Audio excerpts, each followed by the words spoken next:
Olá, você que está aqui na TV Conafé para assistir a segunda aula do curso Por Todos os Caminhos, Pontos de Cultura na América Latina, com o historiador e gestor cultural Célio Turino. Este curso ele foi desenvolvido em parceria com o Pontão de Cultura Areté e a Secretaria de Cultura da Conafé. A Conafé desenvolve uma série de conteúdos para captação de recursos, ampliação da gestão cultural e de políticas culturais. Este curso, especificamente, ele, em parceria com o Pontão de Cultura Areté, ele tem financiamento da Lei de Emergência Cultural, a Lei Aldir Blanc, através da Secretaria de Cultura e Economia Criativa do Estado de São Paulo, do Governo Federal, através da Secretaria Especial de Cultura e do Ministério do Turismo. Durante essa segunda aula, que foi gravada ao vivo, com a participação de diversos alunos que se inscreveram, você vai ver a participação dos alunos e também vai ver o professor Célio Turino comentando, né, de livros e de materiais de apoio e de documentários. Todos esses materiais você pode estar acessando aqui na descrição do vídeo para que você tenha esse material de apoio e auxilie você para absorver melhor esses conteúdos. A Conafé agradece e é tempo de crescer. Boa noite a todas, a todos. Estou vendo aqui o Marcos Pardim, pessoal que amigos aí de muitos anos. Não dá para ver todo mundo na tela, né? Mas a gente vai citando. Sabe que é bom, né? Eu gosto quando a tela fica aberta, porque assim a gente vai tendo uma ideia de proximidade, né? Nesses tempos tudo ficou tão distante, né? E é bom ter essa proximidade, ter essa conversa. A verdade, cultura viva, ela pressupõe, né? Esse encontro, essas redes de afeto, compartilhamento, né? Queria dizer que gostei bastante de entrar e já ver a apresentação do rosto no espelho, né? Que eu recomendo muito que todo mundo veja, repasse, inclusive. Esse filme documentário foi elaborado em 2009. Nós convidamos o Renato Tapajós, que é um grande diretor de cinema, grande documentarista, que fez o filme com toda a liberdade, né? Foi o olhar dele, né? Mas é um olhar muito, muito bonito, muito preciso, assim, do quadro à época, né? O que está sendo feito com os pontos de cultura. Não só no Brasil, como ele também foi para a Colômbia, foi para a Bolívia, e muito para se entender o que estava começando a se gestar pela América Latina fora, né? Esse filme, eu diria que é o primeiro relato documental. Então, recomendo muito. É só entrar. Estou vendo o James Gondim também, lá de São Bernardo. Também agora trocou pelo Pedro Cândido, Daris Rose, enfim, Solange Rocco. Solange Rocco, tudo bem? Marília Cecília, enfim, são as pessoas que eu estou vendo, né? Então, eu recomendo esse filme. Também, assim, esse curso que a gente está fazendo, eu organizei todo a partir desse meu livro mais recente, que é esse aqui, Por Todos os Caminhos, Pontos de Cultura na América Latina, lançado pelo SESC. Eu pedi, inclusive, para a editora, para, nesse período, né, até amanhã, o livro vai estar sendo vendido com desconto a quem acessar na editora do SESC, né? Enfim, quem quiser, tem também em versão em e-book, mas sempre essa edição realmente ela está muito bonita, ela tem fotos de viagens, enfim, é uma bela edição. Acho que vocês vão gostar. Tem muita coisa. Ontem eu fui mais do ponto de vista teórico, né? Vou fazer uma recapitulação bem breve para quem não esteve ontem. As duas questões lançadas. Primeiro, o papel transformador da imaginação, que é necessário imaginar para a gente cultivar novos futuros. Aí eu abro até com aquela proposta dos agentes jovens da comunidade, numa dimensão mundo, né? Conforme foi apresentado lá na Academia de Ciências do Vaticano, para o Papa Francisco, a pedido dele, né? há alguns anos, tem vídeo também, que estava participando e tudo mais, e também a dimensão no Brasil, ali, é tranquilo demonstrar que com 1/3 do chamado orçamento secreto, que é totalmente ilegal, seria possível assegurar bolsa para 1 milhão de jovens, agentes jovens da comunidade, em, em milhares de organizações comunitárias do Brasil, recebendo um recurso razoável de R$ 6.000 no ano, né? Então, poderia ir R$ 600 por mês, ou organizando da forma que fosse. Então, só para a gente ver a dimensão, o Brasil ele tem recursos, ele usa mal os seus recursos, e a gente se cultiva pouco. E é necessário que, no processo de imaginação, a gente tenha a ideia abstrata para realizá-la, mas também tenha o domínio da técnica para poder transformar aquela ideia, por mais distante que possa parecer, em algo exequível. E é exequível essa ideia. Também o segundo ponto da discussão foi esse ponto de virada que a gente está passando no mundo e a identificação de que, a partir da América Latina, por uma série de condições colocadas ontem, a América Latina pode oferecer essa alternativa para o mundo por uma série de práticas vinculadas à nossa ancestralidade ameríndia, africana, né? Eu vou mais adiante aprofundar quais são essas bases conceituais e filosóficas, né? Mas agora eu vou tratar de algumas histórias. E o terceiro ponto da aula de ontem foi essa relação entre sistemas e vida, sistemas históricos, né? Toda a vida é organizada por sistemas, mas existem os sistemas históricos, conceituais, organizados pela sociedade. Quais são eles? Patrícia de Chile, graças por estar presente, que vi agora que tem a Patrícia. E quais são esses sistemas históricos? Mercado, Estado, igrejas, sistema educacional. Aí eles vão estabelecendo uma regra própria e vão encontrando seus reguladores, até o momento em que esses sistemas, no lugar de servir a quem os criou, né, no caso, a humanidade, eles ganham uma vida própria e determinam a forma de pensar da vida e das pessoas. Aí a questão,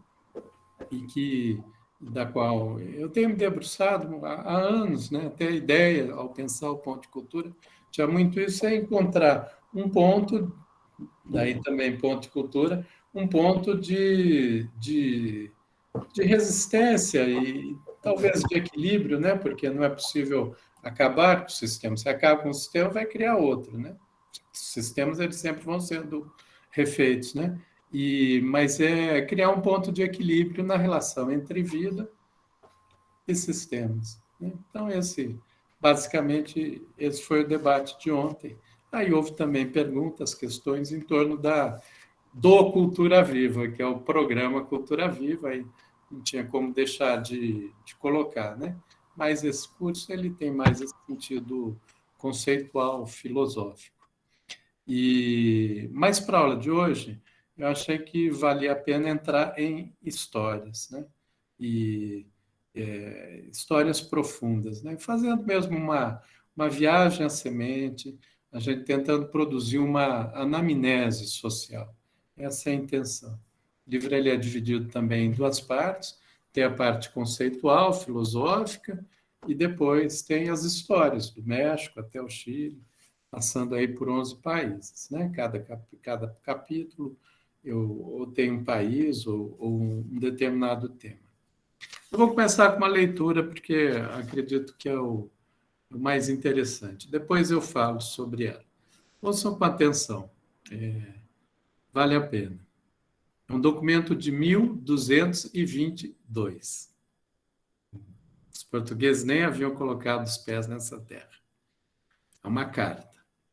Carta dos Caçadores, também conhecida como Juramento ao Mandei. Os caçadores declaram: Toda vida é uma vida.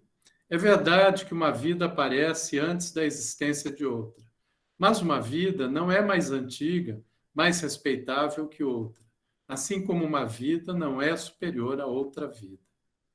2. Cada vida, sendo uma vida, todo prejuízo causado a uma vida necessita de reparação. Que ninguém incrimine seu vizinho gratuitamente, que ninguém prejudique seu próximo, que ninguém torture seu semelhante. 3. Cada um cuide de seu próximo, que cada um venere seus pais, que cada um eduque seus filhos, que cada um sustente as necessidades dos membros de sua família. 4. Cada um cuide do país dos seus pais, sobretudo o povo, porque cada país, cada terra que vê o povo desaparecer de sua superfície, tornar-se-ia saudosa imediatamente. 5.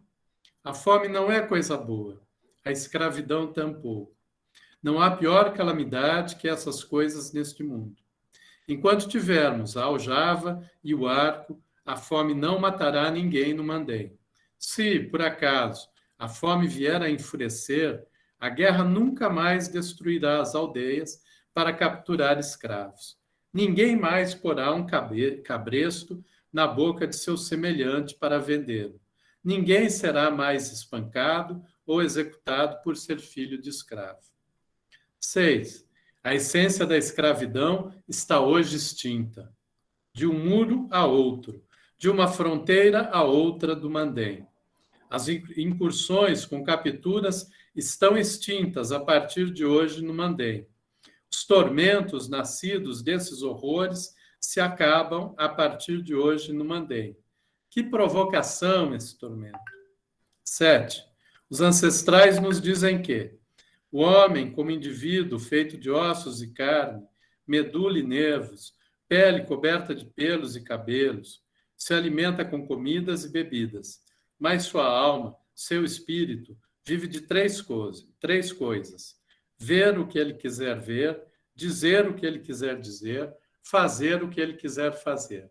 Se apenas uma dessas coisas viesse a faltar na alma humana, ela sofreria e certamente se consumiria. Os caçadores declaram: cada um dispõe de sua pessoa, cada um é livre a agir, cada um dispõe dos frutos de seu trabalho.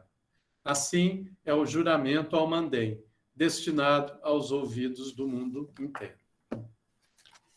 Bom, Mandém. O que é o Mandém? O Mandém era um império na costa oeste da África. Ali, se vocês olharem pelo mapa, ele pega a curvatura do Rio Níger. O Rio Níger é como o Rio Tietê aqui em São Paulo, que ele nasce bem pertinho do mar, mas de costas para o mar. Ele flui para dentro. No caso, o Níger, ele faz um arco, ele vai até o deserto do Saara, depois ele volta e desemboca lá na Nigéria. E todo esse território, um grande território, que envolve área de floresta, área tropical e área desértica, ele foi unificado sob o nome de Império do Mandém.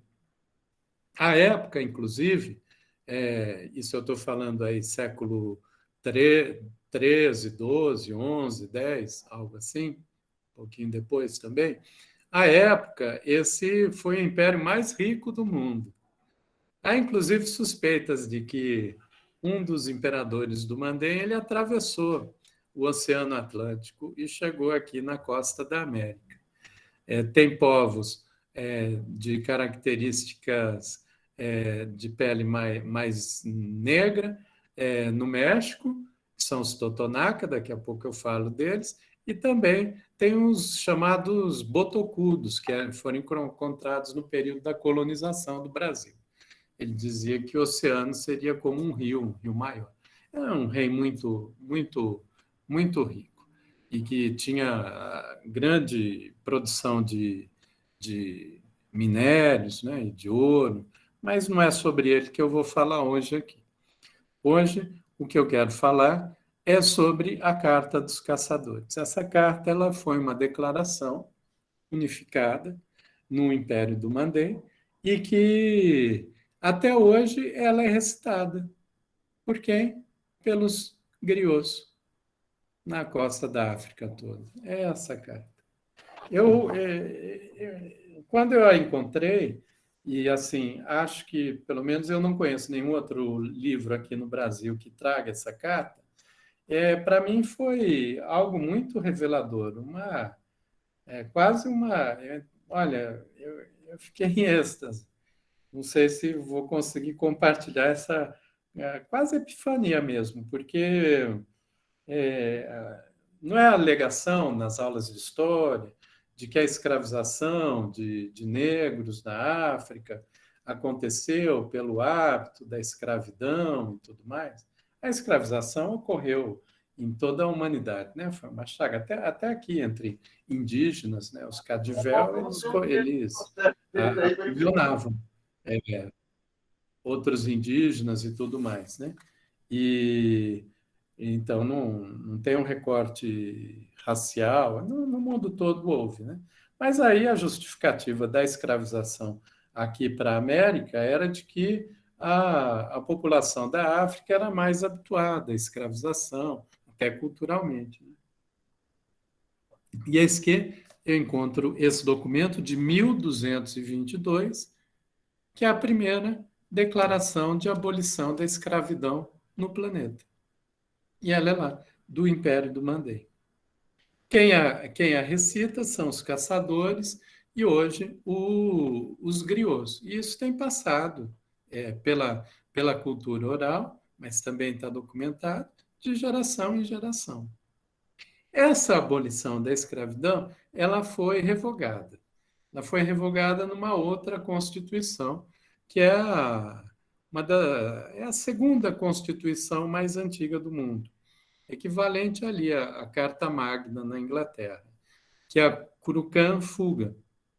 A Kurukan Fuga ela foi declarada Patrimônio da Humanidade pela Unesco em 2019. Sabem qual que é a Kurukan Fuga? É a Constituição que o Rei Leão ele outorga ao seu povo e que está lá no filme da Disney. Inclusive tem aquela pedra que se chama Kurukan Fuga. A história do Rei Leão é uma história real. Ela é baseada na história de Sundiata Keito, que era o Menino Leão. E o Menino Leão ele passou até por aquelas aventuras, claro que a história lá da Disney, né? Ela faz de um outro jeito, então transforma todos em animais, tá? E que eu acho muito bonito, tudo mais.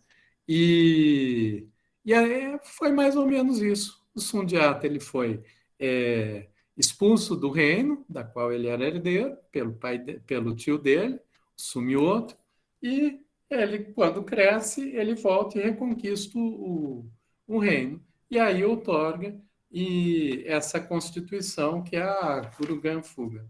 Tudo isso eu comecei colocando para dizer que a gente precisa entender onde é que vem muito dessa raiz que, apesar de todo o holocausto da escravidão, todo o processo de dominação, de destruição da memória, inclusive os povos escravizados na África eram obrigados a darem voltas na árvore do baobá para se esquecerem de todas as suas raízes.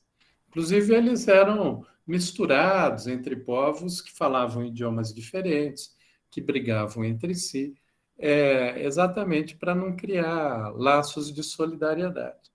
Ficavam, em média, 40 dias acorrentados nos portos, na costa da África, ou então no arquipélago de Cabo Verde, aguardando serem transportados para um continente desconhecido, né? No caso, para a América. Né? Nesse período, inclusive, tem um dos portos que foi um dos que mais transportou escravizados, que é o Porto de Cachel, na Guiné. E o porto de Cachel chegou a transportar 1 milhão de pessoas ao longo do período escravização. No total, foram 12 milhões de pessoas entre século XVI e XIX. Tá? E, e, e, o, e aí, quando aconteceu esse processo em que os escravizados eles ficavam ali acorrentados nos portos e tudo mais, é, havia algumas pessoas que conseguiam entrar. Eram uns homens com os cabelos estranhos, uma roupa estranha, uns instrumentos musicais estranhos, falando um idioma estranho. Estranho para quem? Estranho para os colonizadores, sobretudo os portugueses, né? Que o grosso dos escravizadores eram portugueses. Tanto que aí no século XVIII, é, ou se chamava esses mercadores de escravizados de negreiros, ou também de brasileiros, porque era onde eles tinham a base ali da ação. E eles tinham receio de interferir em relação a esses homens, porque eles achavam que eram feiticeiros. Na verdade, eram sábios da cultura tradicional ali do Mandém, exatamente desse território, e que contavam história e que gritavam muito. Eles gritavam e gritavam, algo como: não se esqueçam do seu, dos seus ancestrais, não se esqueçam do seu passado.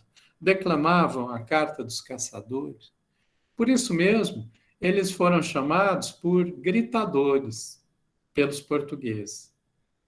Daí, no século XX, ainda no final do colonialismo, principalmente estudantes de idioma francês, nesse território do Mandém, daí já está separado Senegal, os países da Guiné, tem o Mali, o Níger, são vários países. E é uma área que tem muita colonização francesa, então o idioma do colonizador é o francês, e alguns foram estudar na França. E esses estudantes quiseram unificar uma palavra para esses sábios, para essas bibliotecas vivas, né? Por exemplo, uma palavra é Djeli, que é em Bamako, que é do idioma do Mali, tudo mais. Mas em cada lugar tinha um termo diferente. Foi quando esses estudantes resolveram, a partir do português gritadores, criar a palavra griot, com T, que depois a gente abrasileirou para griot. O grito, ele sempre esteve presente nesse processo de transmissão de cultura. É, e reparem que quando começa uma capoeira, há o grito da capoeira. Quando uma escola de samba ela entra na avenida a partir do grito, o grito do samba.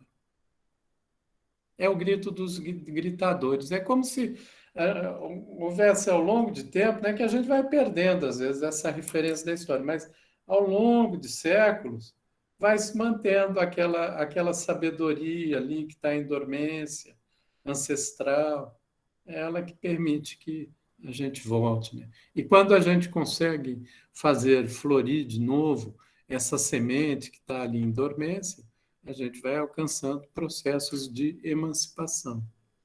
Bom, eu comecei exatamente pela Carta dos Caçadores e por essa história dos griots para falar da importância do fio da ancestralidade, que foi algo que nós tocamos ontem também.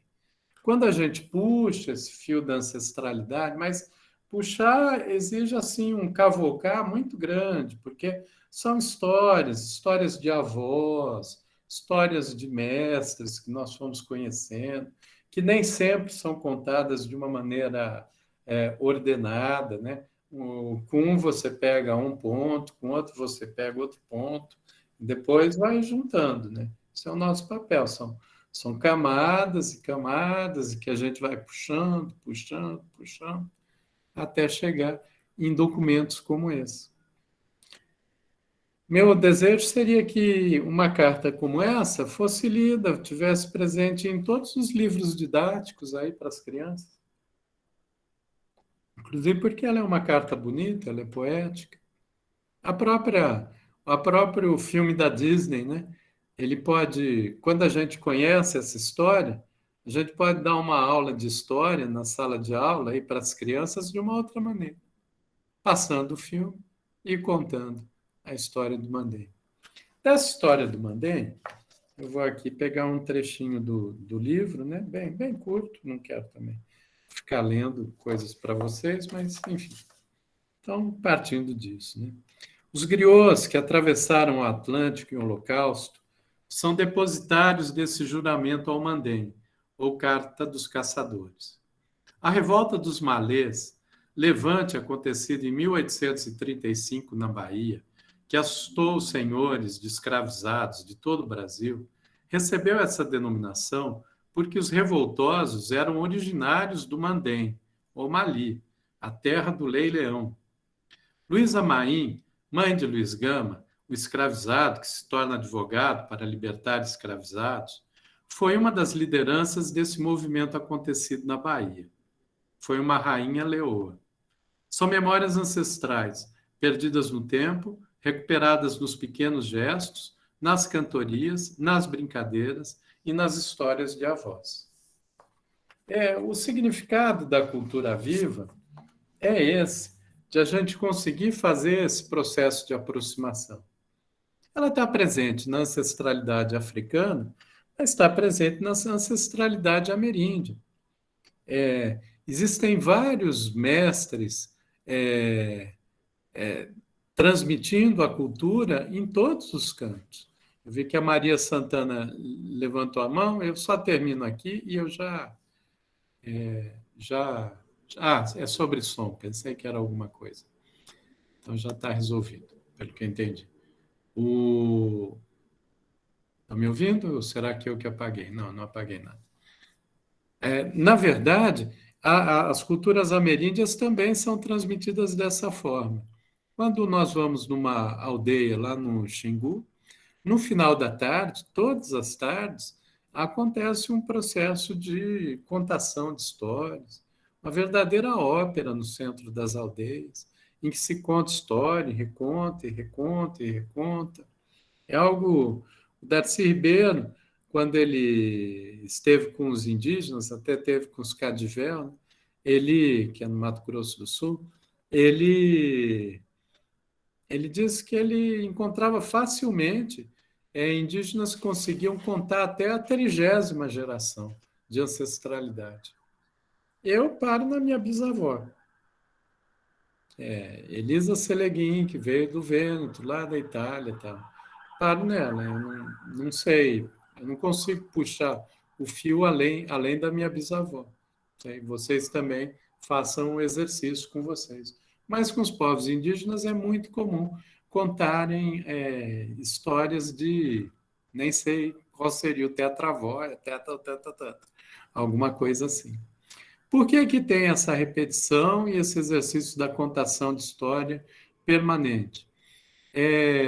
Exatamente porque são culturas transmitidas pela oralidade. Então, a memorização é algo muito importante.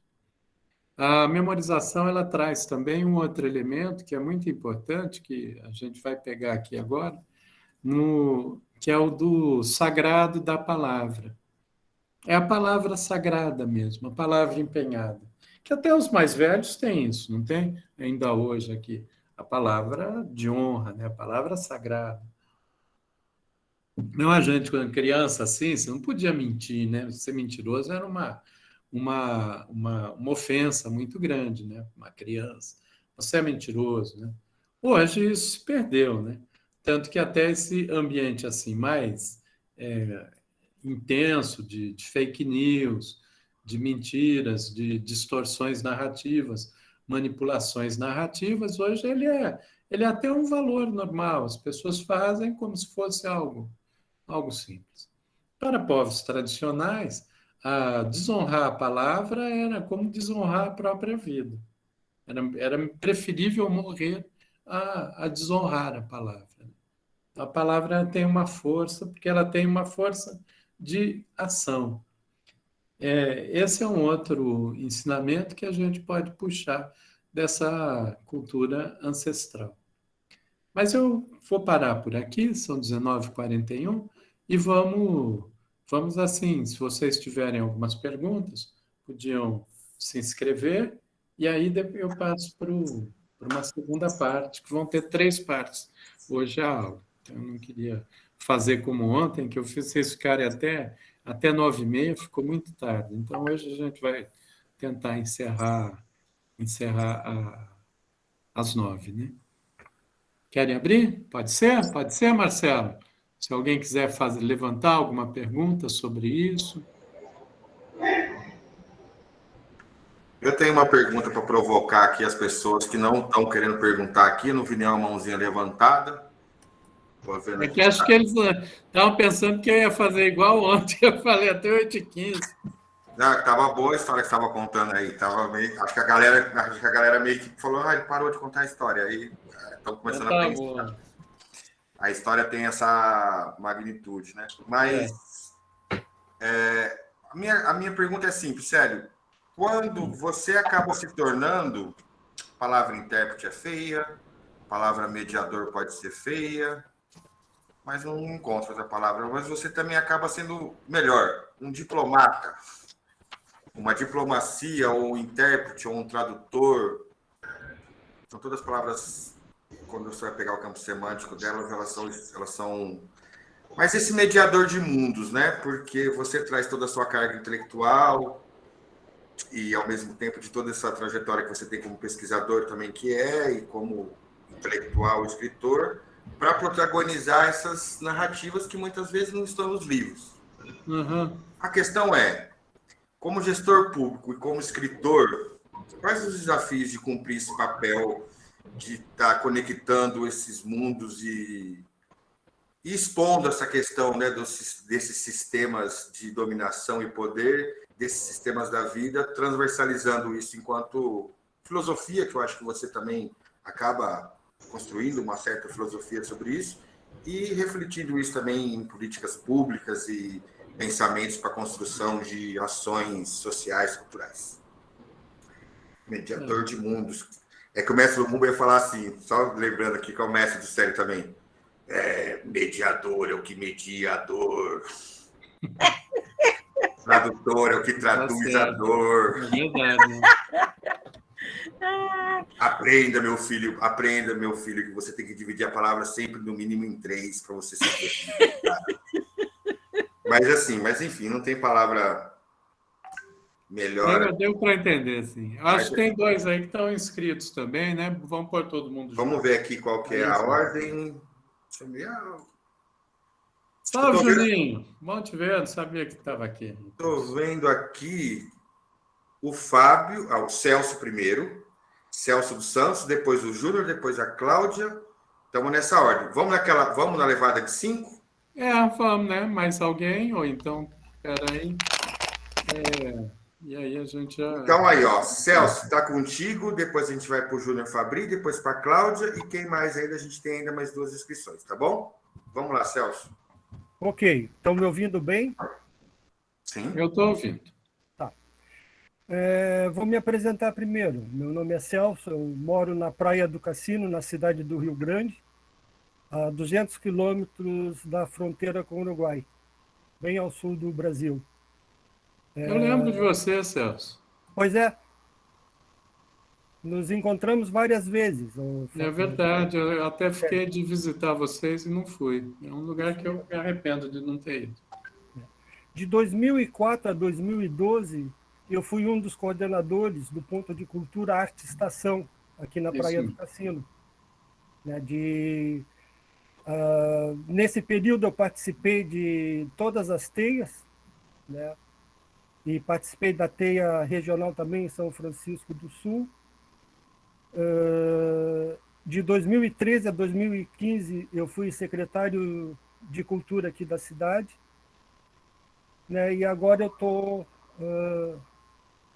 mais centrando força na questão da agrofloresta. Nós estamos criando uma associação, né, de agrofloresta aqui da metade do litoral sul do Rio Grande do Sul, que vai do Chuí, Santa Vitória do Palmar, Rio Grande e São José do Norte, né? A minha pergunta, Célio, ela é uma pergunta simples, né? Eu gostaria de saber assim, ó, o porquê os países de língua espanhola adotaram o termo cultura viva como cultura viva comunitária. Existe diferença de conceito entre esses dois termos? Uhum. Ok. Vamos lá? Essa pergunta é ótima, hein? Vamos Boa. lá.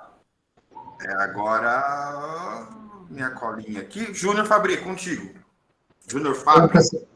Bom dia a todos e a todas. Bom dia, não, boa noite, né? Estou aqui acelerado. Tudo bem, Sério? Prazer revê-lo. Prazer, Juninho. Sério, é uma coisa que você comentou e eu fico também me perguntando, né? E às vezes a gente até desanima, né? Todo esse contexto político, social, né?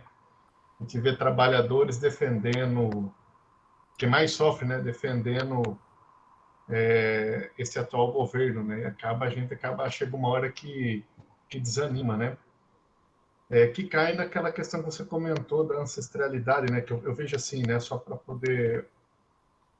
você dar uma luz também, né? Dar uma palavra de esperanças, que eu gosto do Célio, né? Ele sempre me enche de esperança quando eu ouço, né? E essa questão da gente não conhecer, né? A nossa história, inclusive a história familiar nossa, né? Como você acabou de falar aí, de povos indígenas que conseguem contar gerações e gerações, a gente não consegue contar dos nossos avós, né?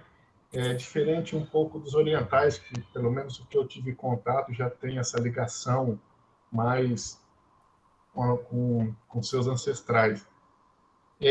O que você, por que você acha que isso acontece na nossa sociedade, né? Essa correria nossa, da gente acabar cada um vendo seus problemas e as famílias não se reúnem como se faziam antigamente. A questão também pouco que eu tive na Bolívia, no Peru, a gente vê, por exemplo, aquela coisa interessante que eles têm da cultura deles, né? De eles terem esse orgulho, né, de defender o que eles têm ali, né? E aqui na nossa região, por exemplo, a cultura caipira é visto como chacota, né? A gente não tem essa defesa, né? Então, eu queria saber de você como historiador e se tudo isso reflete o que a gente vê hoje, né? De trabalhadores que não têm noção e acaba defendendo um governo que está ali. O cara não consegue ir no mercado com 300 conto comprar meia dúzia de sacola, mas fala, não, ele está fazendo o melhor possível, né? Isso tudo vem refletindo aqui, como historiador, o que você pode nos dar essa luz? Porque acaba nos desanimando, né, nessa luta. Chega uma hora que você fala, meu, o povo tem que comer asfalto, porque não dá mais, né? Não tem como, né? Queria só uma palavra de esperança e de conforto nesse contexto todo, trazendo com que você trouxe, fazendo com que você trouxe esse link. Obrigado. Obrigado, Juninho. Muito bem, Claudinha, é contigo. Gente, boa noite. Ei, Célio, tudo bom? Oi, Claudinha. Tudo jóia. Aqui, eu amei a Carta dos Caçadores. É isso? É assim que se fala? A Carta dos Caçadores, o Juramento do Mandem. O Juramento do Mandem. Pois é. Quando você citou ela aí agora, você acha... Mandinga também, às vezes usam Mandinga, né? Sabe que Mandinga era o Império Mandinga. Sim. Que virou como se fosse uma feitiçaria, né? Assim, na verdade, é relativo ao Império, que é esse mesmo, é o Mandem. Onde que a gente acha ela? Por enquanto, só no meu livro, não é que eu estou fazendo propaganda. O livro que você... O seu livro? Que ótimo. Não, sabe por quê? Porque como você está citando e está dizendo isso, é muito legal a gente poder estar trabalhando com os pontos, tá tá incentivando essa questão mesmo da ação griot, da questão das histórias, não é não? Eu acho que isso seria uma forma de tá instigando, impulsionando os pontos a trabalharem mais essa questão. Eu fiquei pensando nisso aqui agora. Vou entrar no site do Sesc, vou comprar ele, porque eu não comprei ele ainda. Vou comprar, porque eu acho que a gente pode dar uma... vou esperar você falar o que você acha que a gente pode fazer. Tá. Deixa eu fazer um pitch aqui. Pessoal, nossa, eu tô todo marqueteirinho, né? Eu vi alguém que escreveu aqui que eu achei bem interessante, aqui eu li. Eu vou ver rapidinho aqui. Pessoal, a gente vai soltar o link agora nos grupos, em vários grupos, o link da promoção do livro do Célio, que vai só até amanhã. Então, assim, não dá nem muito tempo de pensar mais. Pedir para vocês também mobilizarem para circular nos grupos de WhatsApp esse link. Terminou a aula, a gente vai soltar o link com essa promoção. O livro não é nem o Célio que decide o preço, quem decide o preço é o Sesc, né? E ele está de R$90 por 45, né, Célio? Aqui para o curso ficou 55. 45 estava para o Festival da USP. 45. Aí acabou no domingo aí que eu pedi para, como tinha um curso, eu pedi para abrir especificamente para o curso. Ficou 55. 55. Tem que escrever alguma coisa, assim, tipo curso? Não. Então, a gente vai soltar o link certinho aqui para todo mundo e vocês vão soltar e pedir para que vocês também mobilizem outros grupos, tá? Vai ser um textinho aqui fazendo essa convocação aqui. Mas não tem nada a ver, eu fico até sem graça, não tem nada Por a ver. isso que é eu que estou fazendo, não é você. Você fica aí com a sua timidez. Só pedir para dar o desconto. Fiz o cadastro, vamos lá. Perguntas aqui. A Lúcia, né? Acho que deve ser essa que o Célio tem falado aqui. Estou gostando. Vou falar Conheci o Vargas Llosa, tá? Mário Vargas Llosa chama de gritador das populações indígenas da América do Sul. Daniel Munduruku diz que a narrativa tem que ser sentida como experiência e é uma forma de invocar a ancestralidade porque a palavra tem força. Walter Benjamin fala da morte da narrativa quando não há intercâmbio das experiências. Como Cultura Viva lida para ativar essas narrativas no mundo tão capitalista? Que estratégias os grupos podem ter para alimentar essa cultura oral? Exato. Bom, eu vou começar do fim para o começo, termino com você, então, tá, Marcelo? Mas é exato, a Cultura Viva sempre teve essa preocupação. Até o termo griot, ele era desconhecido no Brasil. Antes da Cultura Viva, um outro conhecia o griot, afrancesado, né? E ele não era popularizado, né? Ele foi popularizado como política pública, olha só que coisa bacana. E como prática mesmo, houve as bolsas, houve pedagogia griot, né? O pessoal lá de Lençóis, tudo mais, e que foi disseminando, e sempre também com uma preocupação, pelo menos no tempo que eu estava como secretário, de universalizar essa experiência de transmissão da cultura pela oralidade e a partir de uma matriz africana, né? Porque um dos efeitos do colonialismo é que só o continente europeu se coloca como universalizante.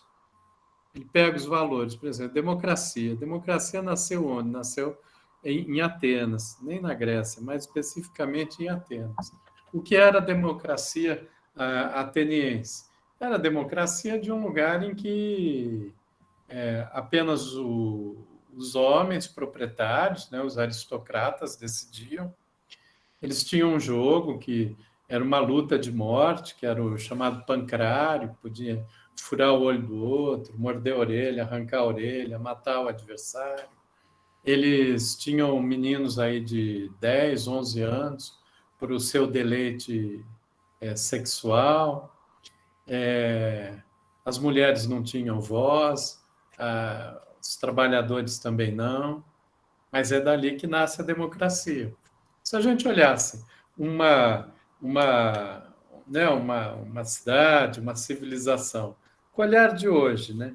E não sabendo que era lá na Grécia, né? Que a gente já tem essa ideia de que um berço da filosofia, do pensamento, se fosse outro lugar, e a gente visse essas práticas, muito provavelmente nós diríamos, mas que gente selvagem, que gente, né, não tem nada de civilizado, não tem nada democrático.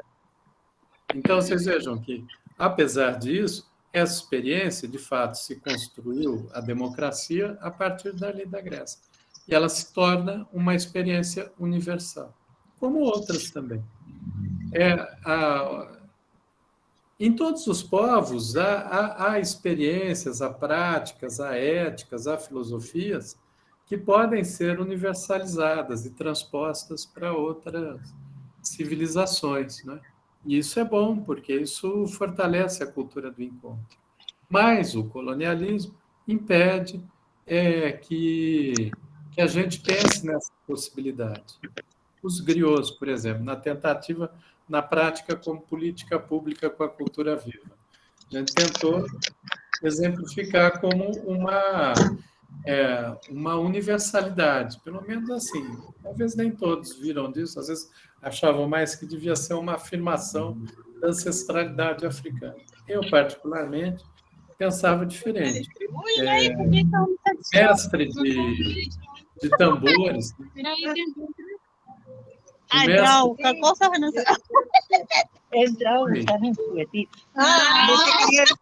Tem como... obrigado. Um mestre de tambores lá de Taiko é um griot, e é de origem nipônica. Ou aqueles ucranianos que fazem aqueles ovos pintados, que no Brasil sempre ganham os prêmios do ovo ucraniano, que nem é tão reproduzido mais na Ucrânia. Né? É um griot também.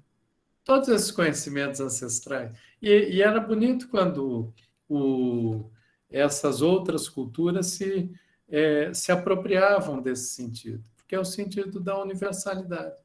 Lá acho que lá perto da Lagoa dos Patos, qual que é a cidade que eu tive? São Lourenço do Sul. Eles tinham uma proposta de fazer um coral afro-pomerano. Eu não sei se foi para frente. Eu fui muito entusiasta dessa ideia, que tinha um ponto de cultura com os pomeranos e um ponto de cultura com quilombolas. E eles não se falavam, apesar de estarem próximos. Os pomeranos se achando superiores, né? Até que eles descobrem que o pomerano é um eslavo que foi germanizado. E eslavo vem de escravo. E praticamente a cultura dos pomeranos ela não resistiu mais ali na Alemanha ou na Polônia. Agora ela volta inclusive, é uma base nazista grande, assim, a forma de pensar. Mas aqui, à medida que você promove essa irmandade, né, em que o pomerano, que se acha lá um europeu germânico, e nem era um eslavo, e era escravizado, e era usado na infantaria, mesmo na Segunda Guerra, todos iam para a infantaria para morrer logo, e praticamente foi dissolvido, até o idioma pomerano, ele tem mais aqui no Brasil do que na Alemanha, no Espírito Santo, Santa Catarina. Tá? E ele começa a se encontrar com uma comunidade remanescente de Quilombo, e a comunidade remanescente de Quilombo também se encontra com ele, e eles começam a trocar e a se encontrar na humanidade. Eu entendo que é algo muito positivo. Né? Então, trabalhar essa experiência dos griots na sua dimensão da universalidade é algo que vale a pena. Outra também, até como um exemplo, né? Já que a gente está ainda em cultura africana. A justiça restaurativa, que hoje está aí pelos aparatos de justiça, né? Que é toda feita. Ela é baseada no quê? Na filosofia do Ubuntu. É força e movimento do Banto, né? A palavra, né? Ubuntu, que é a minha humanidade, ela só se realiza na relação com a humanidade do outro. Essa filosofia, essa ética, foi a força motriz para a superação do apartheid sob o governo do Nelson Mandela. E o Desmond Tutu, o bispo, né, arcebispo, lá, Nobel da Paz, que foi o coordenador da Comissão de Justiça, Verdade e Reparação, ele utilizou da filosofia Ubuntu para criar um método que deu origem à chamada justiça restaurativa. Tem até num livro dele, o livro do perdão, vale a pena. Eu acho que não tem. Tem em português, se vocês procurarem em sebo, deve achar, mas eu não sei se tem. É muito fácil, mas vale muito a pena. Ela vai nesse sentido. Mas notem que raramente alguém fala que a justiça restaurativa ela tem por base uma filosofia e uma ética africana, né? Se tiver alguém aqui de direito, por favor, diga se ouviu alguém do direito falar isso. Mas essa é a base. Então, olha, é a universalidade. Da mesma forma que a democracia. Quando a gente fala de democracia, nós não estamos nos remetendo àquela democracia lá dos aristocratas de Atenas, né?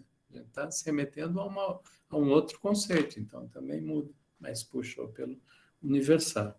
E aí, indo para o Juninho, a consciência da ancestralidade, ela é a tese que eu advogo, viu, Juninho? Assim, quando a gente puxar esse fio da tradição, a gente vai conseguir encontrar a nossa emancipação, sobretudo num continente como a América Latina, marcado pela colonialidade. Colonialidade, ela pressupõe destruir o conhecimento do outro, desumanizar o outro, para impor um processo de dominação, de modo que esse outro pense com a cabeça de fora. Se olhar, é assim que ocorre no Brasil hoje, né? O pessoal está lá olhando para Miami, olhando para não sei o quê. Antes era para Paris, antes era para Coimbra, para Lisboa, sempre pensando com uma cabeça de fora, né? E não consegue aí estabelecer relações próprias no seu lugar, na sua vida. Então, o meu ponto de esperança é que a América Latina, talvez você não teve ontem aqui, ela reúne, por uma série de razões, condições para que a gente encontre alternativas de superação dessa crise. Colapso climático e todos esses tumultos aí que estão havendo, inclusive esses horrores aí de fascismo, né? E tradicionalismo conservador, né? Verdade, até falando sobre isso, o tradicionalismo ele pode ser conservador. Na maior parte das vezes ele é assim. Tanto que a extrema-direita é que utiliza mais da referência das tradições. TFP, por exemplo, tradição, família e propriedade. Esses movimentos todos do Steve Bannon, Olavo de Carvalho, eles se definem como tradicionalistas, né?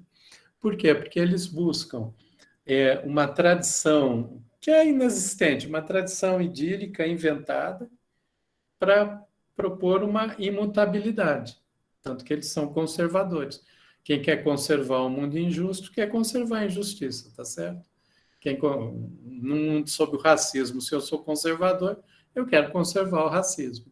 E assim sucessivamente, um monte de coisa. Mas a tradição também, ela é, no meu modo de ver, pela experiência da cultura viva, no Brasil e na América Latina, o meio de dar um sumo para a superação dos problemas.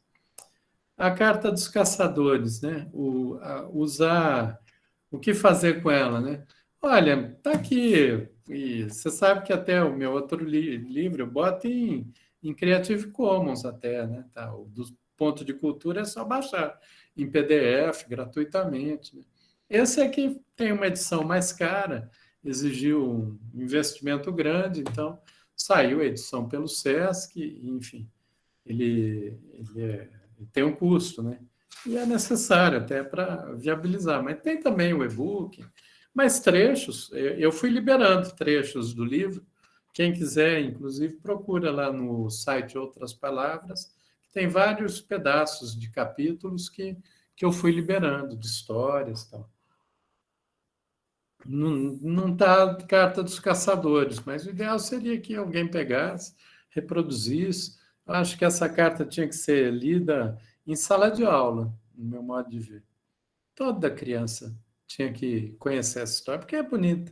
E junto também, as crianças podiam até declamar a Carta dos Caçadores. E ter historinhas, assistir o Rei Leão, e aí puxar por outra história, mostrar tudo isso, porque é assim que a gente faz uma relação de afeto, de conhecimento, que aí a gente começa a mudar a chave, né? Não sei se é essa a esperança que o Juninho queria, mas você muda a chave por aí, né? Na Bolívia, que você falou, né? Eu até tenho buscado entender, assim, como é que houve um golpe de Estado na Bolívia em 2019 e em um ano eles conseguiram superar isso. Foi até um golpe bem pesado, com mortes, tudo, da população, tudo mais. Como é que eles tiveram essa força, né? Ao meu modo de ver, foi quando os golpistas começaram a profanar a bandeira da Huipala, que é a bandeira ancestral andina. Não foi nem pelo Evo Morales, porque tinha gente que não gostava do Evo Morales, mesmo no campo popular. Porque ele já está querendo, convenhamos, né? Queria ficar já 4 mandatos, aquelas coisas todas. Então, mas quando profanaram a bandeira, aí o povo se uniu em torno da bandeira da Huipala, né? Aqui no Brasil, lógico que lá é uma população mais homogênea, né? Mas aqui no Brasil a gente não tem essa Huipala, esse ponto de identidade. Mas a gente tem, é que nós não a encontramos. Então a gente tem que ir em busca dela, né? Por que CVC, né? Cultura Viva Comunitária na América Latina. No começo, Celso, até quando o pessoal colocou, eu falei, é desnecessário, porque se a cultura vive, ela acontece na comunidade. Eu também tinha um certo preconceito com o comunitário, vou ser sincero. Porque às vezes esse senso de comunidade ele é muito conservador também, né? Fica dentro de si, dentro do seu grupo, tá? Então eu tinha um pouquinho de pé atrás. Mas aí eu fui vendo que a América Latina, e hoje eu sou totalmente a favor, é cultura viva comunitária. Eu fui vendo que na América Latina nós só conseguimos enfrentar o colonialismo, só conseguimos sobreviver como vários povos aí, povos ancestrais, a partir do comunitário, das relações comunitárias. Isso é o que tem de mais bonito nesse nosso continente. O mutirão, por exemplo. O mutirão vem do motirô, do tupi, né? Ou é a minca, né? Do quichua também, que é a mesma coisa. É um processo de trabalho comunitário, estabelecido nas relações de confiança. Isso está na cultura caipira, está nas diversas culturas, né?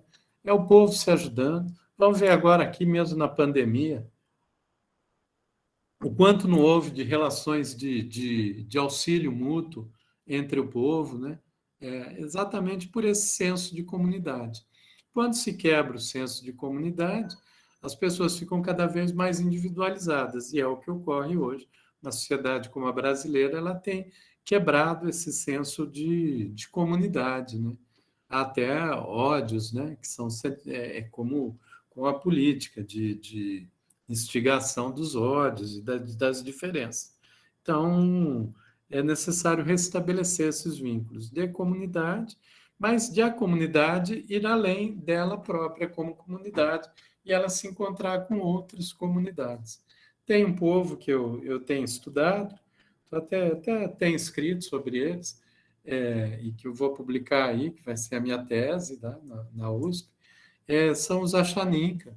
E o povo Axaninca, que veio lá dos Andes, moram uns 50 mil Axanincas do lado peruano e 1.000 do lado brasileiro. Né? Eu analisei esse do lado brasileiro. Né? É um povo que conseguiu compreender, inclusive ele encontrou a identidade deles quando eles começaram a praticar a alteridade. Eu vi isso até pelo ponto de cultura deles. Quando eles ganharam o ponto de cultura, foram um dos primeiros, lá em Marechal Thaumaturgo, no Acre, eles resolveram fazer o ponto de cultura não na aldeia deles, mas na cidade. Não para o povo axaninca, mas para o povo da cidade, para estabelecer uma conversa e uma alteridade também. Hoje, para vocês terem uma ideia, o prefeito da cidade é axaninca.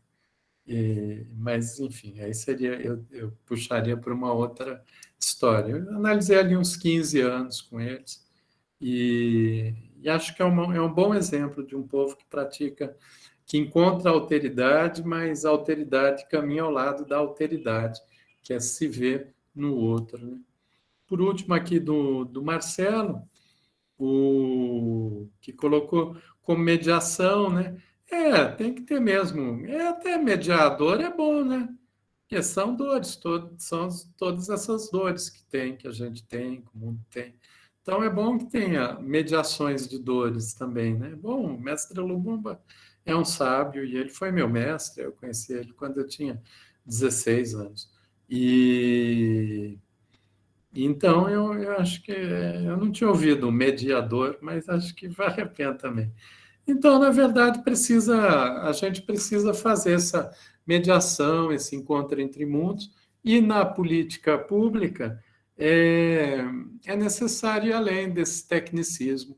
Hoje ela está totalmente impregnada por um tecnicismo.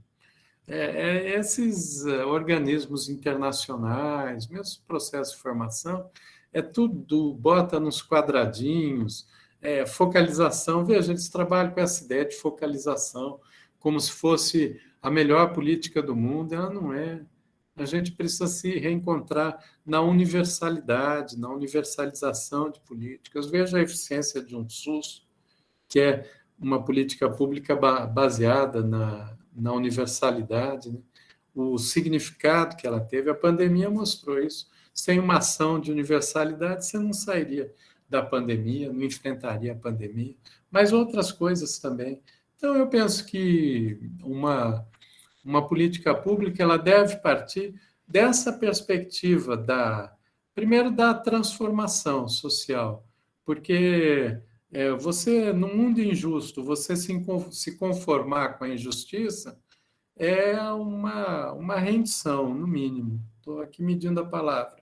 Mas é uma covardia que se faz com os injustiçados, com os excluídos, com os espoliados, com os abandonados.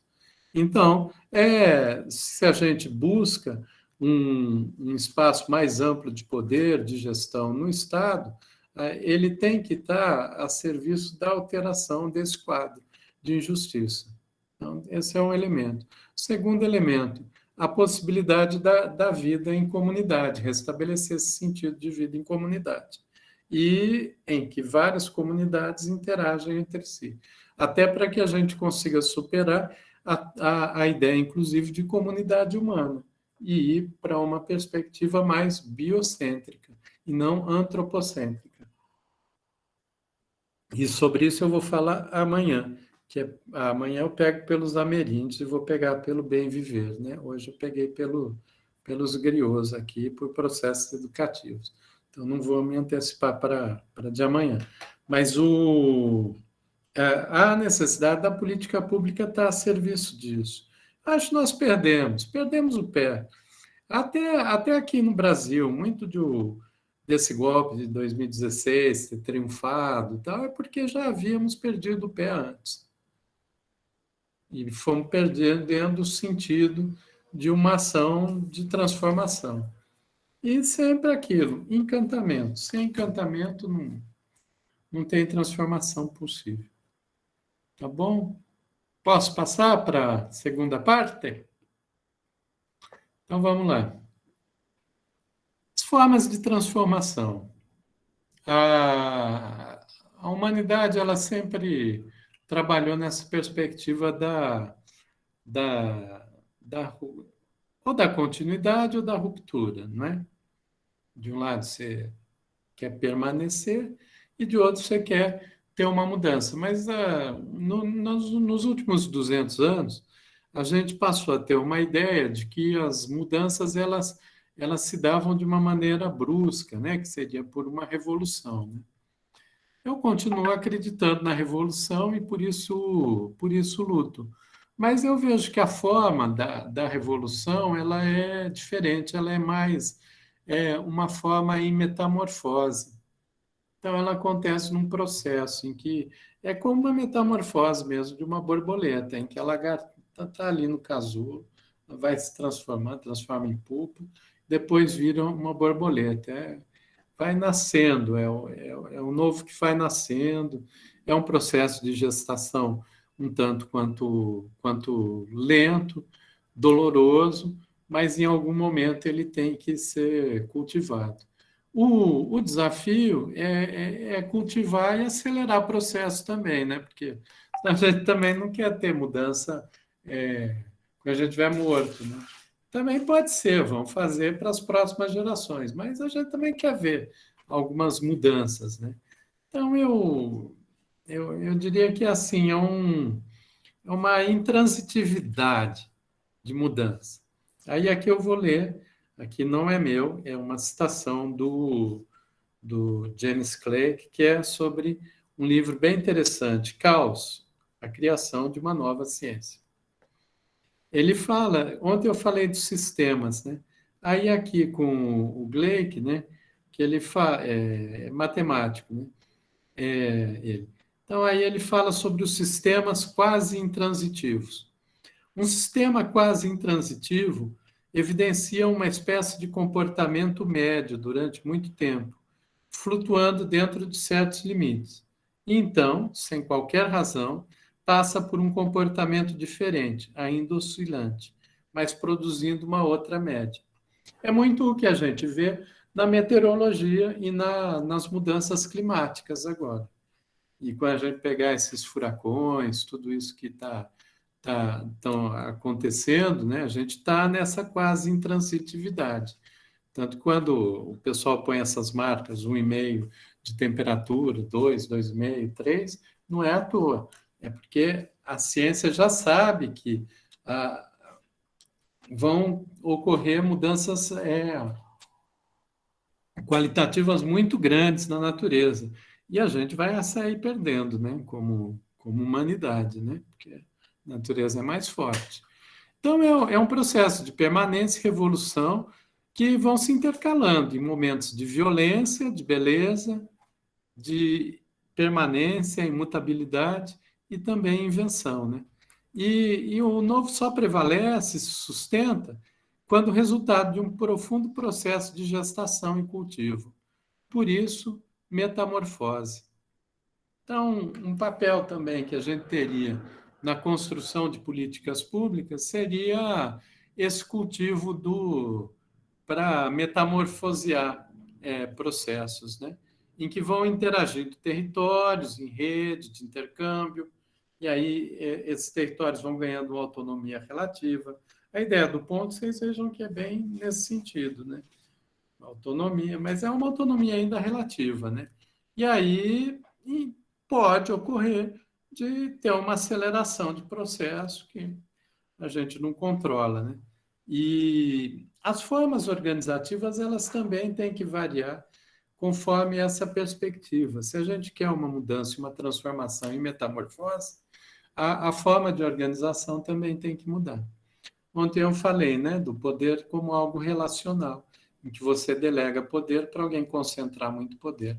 E aí fazer alguma coisa, fazer uma pirâmide, fazer um canal de irrigação. Pode-se fazer uma coisa boa, mas eu digo, é o poder concentrado, né? E ele é sempre piramidal, assim, né?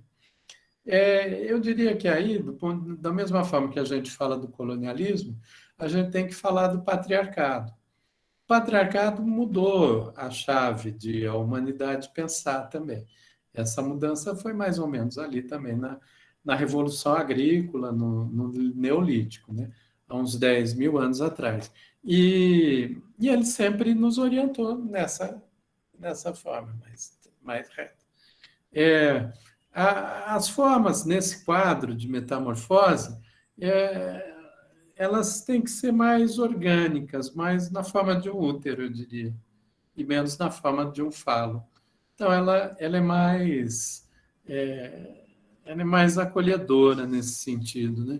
Falando do feminino, não da mulher especificamente, ou do homem, mas são os formatos, estão nas relações, e é assim que eu entendo que deveria ser uma outra forma de política, mesmo de organizações nas coletividades.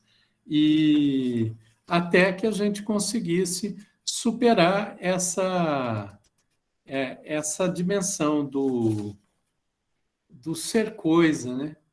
Porque sob o capitalismo, tudo e todas as nossas relações, elas se transformam em coisa.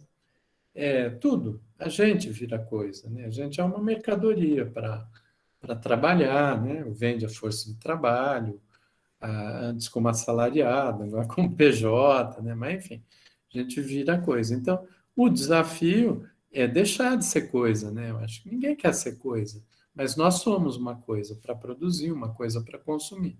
Então, esse seria o desafio. Eu ia passar agora para o México, para os Totonaca, e que aí sobre educação. Vocês querem alguém tem alguma pergunta sobre isso?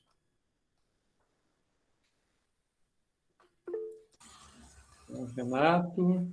Turino, Oi, boa noite a todos e todas. oi, Renato. Turino, então a gente pode falar então numa praxis da cultura viva aí, pensando aí nessa aliança entre conceitual e de uma prática que ela vai se formando e se consolidando em ações, né? Eu diria que sim, viu, Valores. Renato? Porque, e assim, como conceito, não como política pública, não é isso, não é o programa, assim, mas como um conceito, né? O conceito cultura viva. O que é a cultura viva? Seria até uma redundância, porque toda cultura seria viva. Mas não é. Tem cultura que se burocratiza, que se fossiliza, que se mercantiliza. A cultura viva seria aquela cultura que se recusa a ser coisa, a ser coisificada, né? E aí é a busca desse sentido mais vital, assim, de humanidade ou de vida, né? Sair até da perspectiva de humanidade. Cultura viva seria natureza mais cultura igual a cultura viva. Vocês sabem que, para a antropologia, uma definição clássica aí de cultura é que cultura é o oposto da natureza, porque a natureza é, e a cultura é o que dá sentido à natureza, né? Exige a elaboração mental das pessoas para que a cultura aconteça.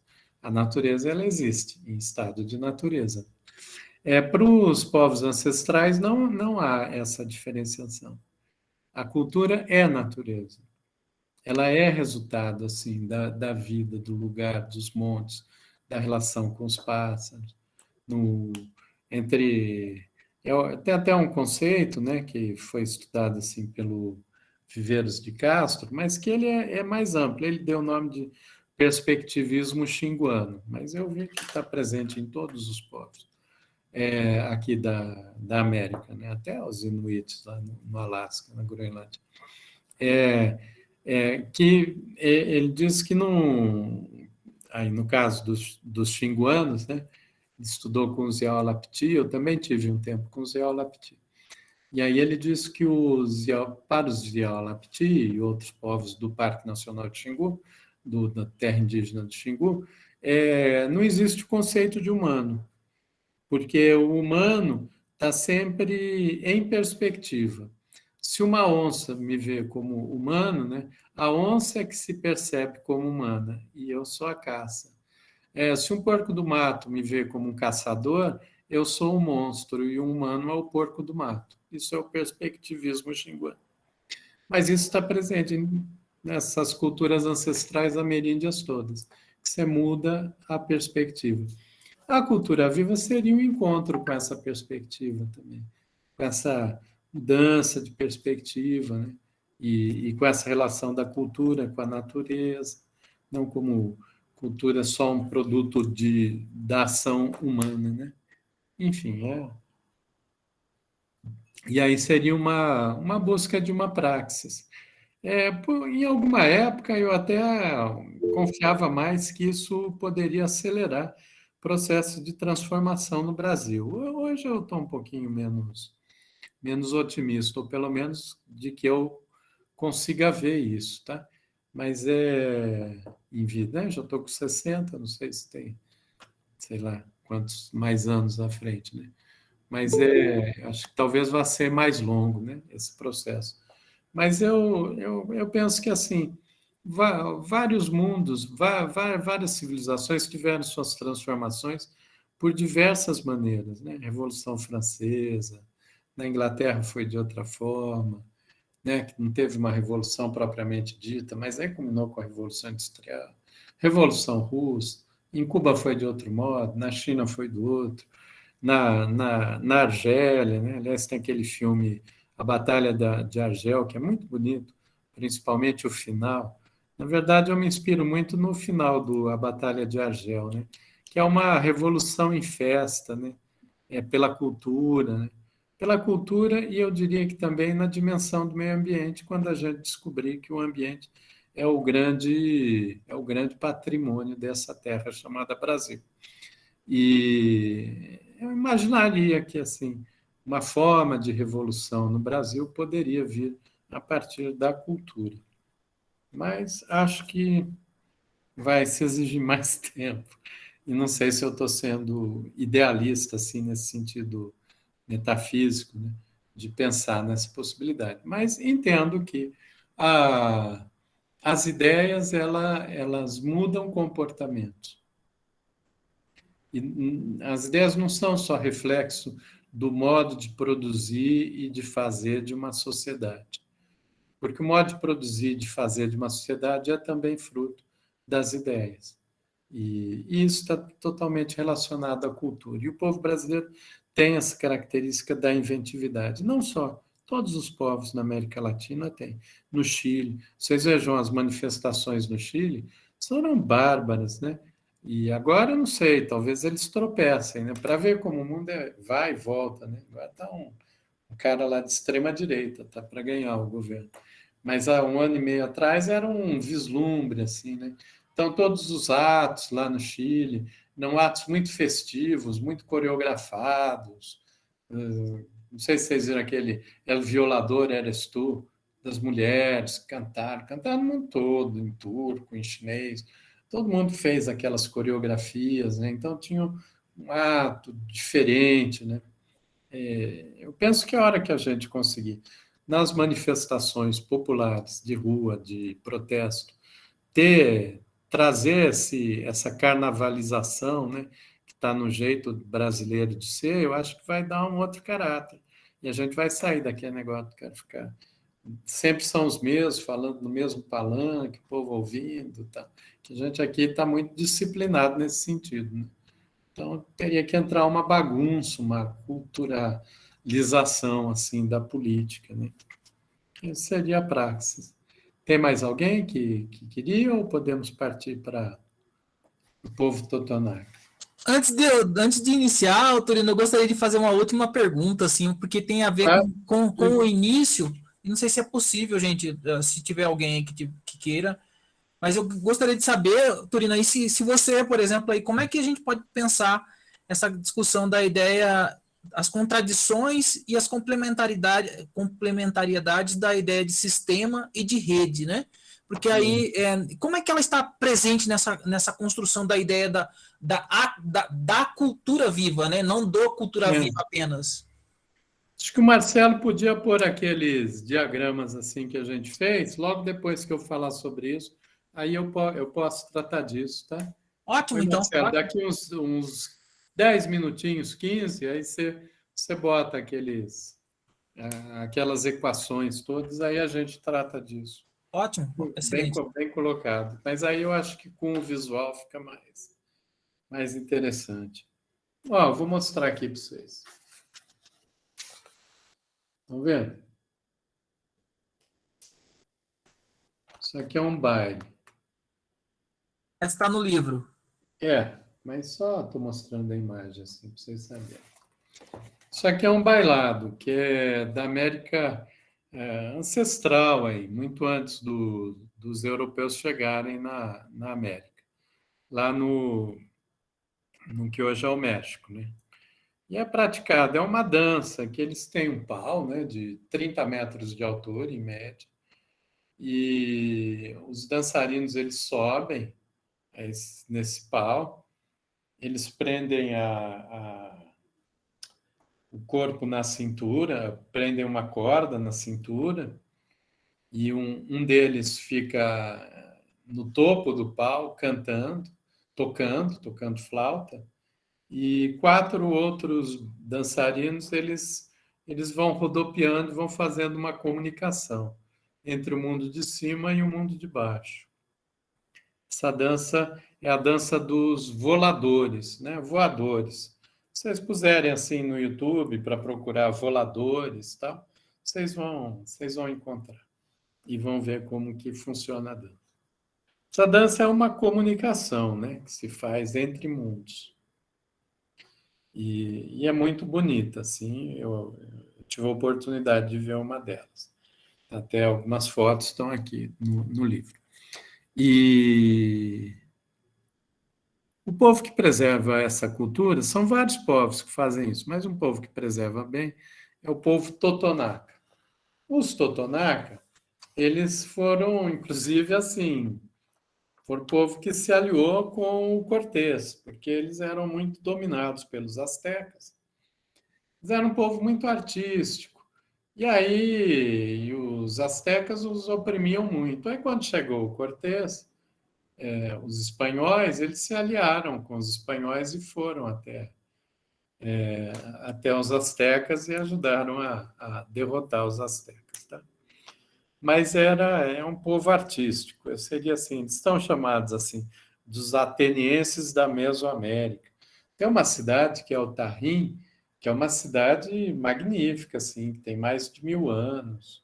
Tá? Tem todo umas pirâmides e uns nichos com luzes, tal. É uma coisa, é uma cidade muito especial, assim.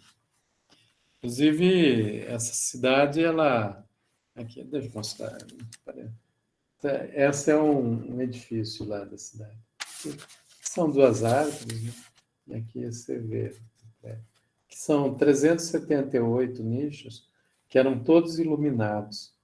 E é o calendário, que é num prédio de 7 andares, que nesse prédio você tinha o calendário.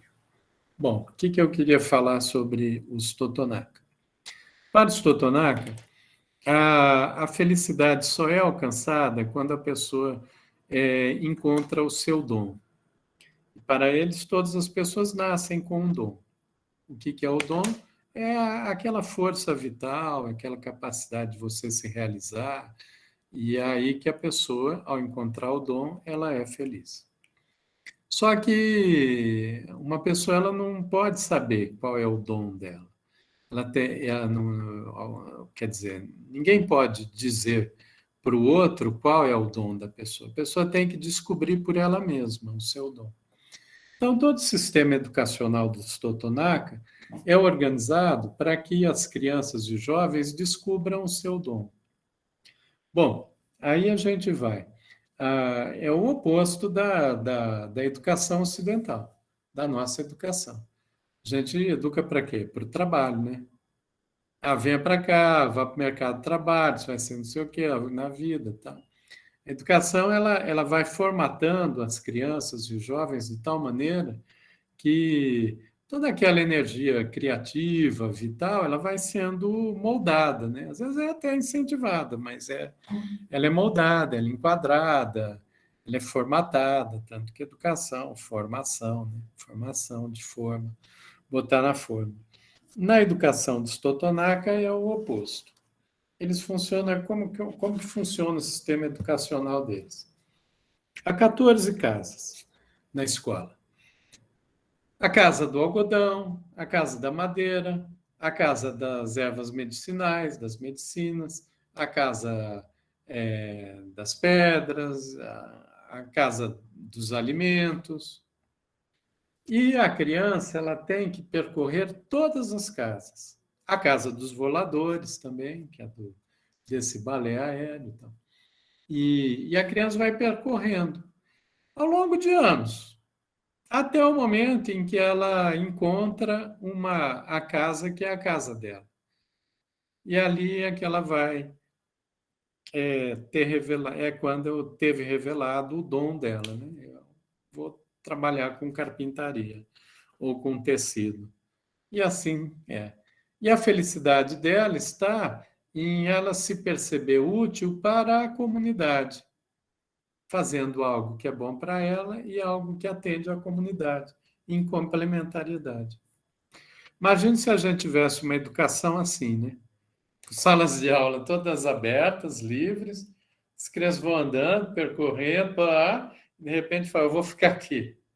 né? Essa é a forma de educação deles. Só tem um lugar que as crianças são obrigadas a ter uma ação independente dela descobrir o dom dela. É a Cantilã, que é a casa dos avós. A casa dos avós, ela é a casa da ancestralidade. E aí é onde ela vai ter a passagem e o conhecimento ancestral. Tem outros lugares que a educação também vai nesse sentido. A educação indígena, assim, de maneira geral, é uma educação toda voltada para a autonomia. Mas a gente pegar ali um povo mais selvático, assim, né? Eu não gosto de usar o termo selvagem, porque está muito carregado, né? Mas um pouco bem da selva, bem ali com a forma de organização muito própria dele e tal. A criança indígena, ela chega na puberdade já pronta para a vida.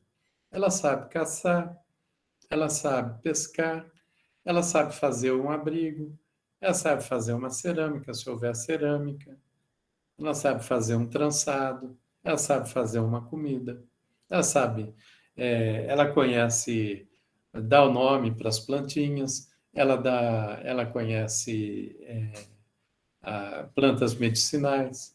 É uma educação feita para autonomia. Como essa dos Totonaca, né? Pouco menos que a do Totonaca tem um grau um pouco maior assim de separação, né? Mas ela vai nesse sentido. Também é uma educação, eu vi com os Quichua, lá em Cusco, mas em montanhas, lá de Cusco, assim, né? Cusco já é alto, né? Está 3.600 metros, mas mais alto, uns 4.000 e pouco. Também eu vi uma escola Quichua, que era também em idioma espanhol e em inglês. E as crianças também, elas vão aprendendo de uma forma mais aberta, né? E não fechada, né? Eu diria assim que um processo de mudança da educação no Brasil e no mundo, ele deveria aprender com a educação indígena. Primeiro, no sentido da educação para a autonomia, e segundo, recuperando essa ideia de que a educação tem que ser uma forma de descoberta do dom, e que a pessoa só é feliz quando ela encontra o dom dela. Tem gente que é infeliz a vida toda e não sabe por quê. Muito provavelmente porque não conseguiu encontrar o seu dom. Esse seria o ponto, assim, da proximidade com a educação. Isso eu queria falar dos Totonaca, mas agora vamos passar para mostrar aqueles diagramas ali, aquelas equações. A não ser que alguém tenha alguma pergunta sobre os Totonaca antes, e sobre educação. Teria?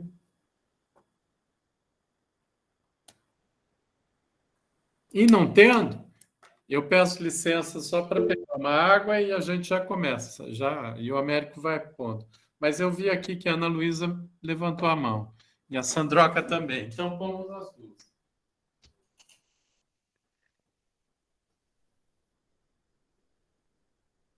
Esperar o Célio voltar. Estou só pegando água.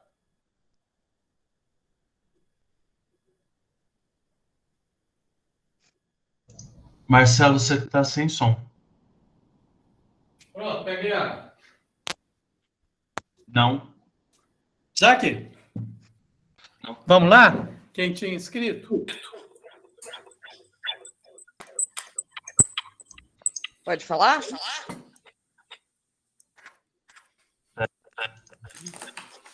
Marcelo, desliga esse microfone.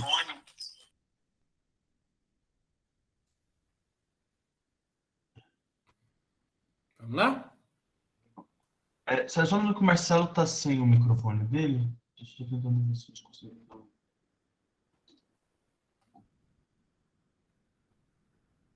Então vamos, põe a Sandroca. O Marcelo saiu até, acho que ele vai voltar com o microfone. Gente, Ana Luísa e Sandroca, né? Que eu vi. Então, boa noite, Célio. Muito legal o seu curso. Estou muito feliz aqui de estar Oi, participando. Ana. Deu certo, né? Que você é a Ana de Bragança, né? Isso. Então, eu queria perguntar duas coisas, na verdade. Uma que você falou sobre uma coisa que eu também concordo e sonho com isso, né? Que as manifestações de rua, os protestos, eles possam ser mais carnavalizados, assim, né? E aí eu queria perguntar para você como que a gente poderia fazer isso, porque dentro da esquerda existe muito preconceito, né? E o pessoal da cultura às vezes é acusado, é chamado de cirandeiro, chegaram os cirandeiros e tal. E, e esse diálogo ele é bem difícil, assim, né? Essa é a primeira coisa. E a segunda coisa, e também, do contrário, também eu acho que existe, né? Assim, não sei se o pessoal da cultura também é muito receptivo aos movimentos, alguns movimentos sociais, a partidos políticos, etc. Aí a segunda coisa é que, assim, eu achei interessante que você falou dos Totonaca, da educação, porque, assim, também seria um pouco, né, a educação um pouco voltada para o trabalho, lógico que não o trabalho alienado, né? Porque, não sei, pelo menos eu pensei nisso, né? A questão de você desenvolver o seu dom é para você também trabalhar, né? Não de uma forma alienada, né? Mas também seria nesse sentido, assim, né? Queria ver se você também concorda, né? Nesse Concordo aspecto. com vocês, tem razão. Como também acho que tem a Sandra, né? Voltou meu som? Eu tô te Voltou. ouvindo. Sim, a Sandroca. Vai lá, Sandroca. Ai, ai. É um prazer falar com vocês todos, né?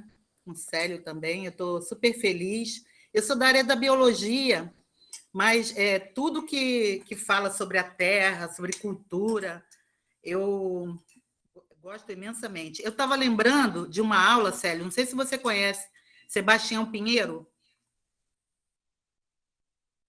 Conhece?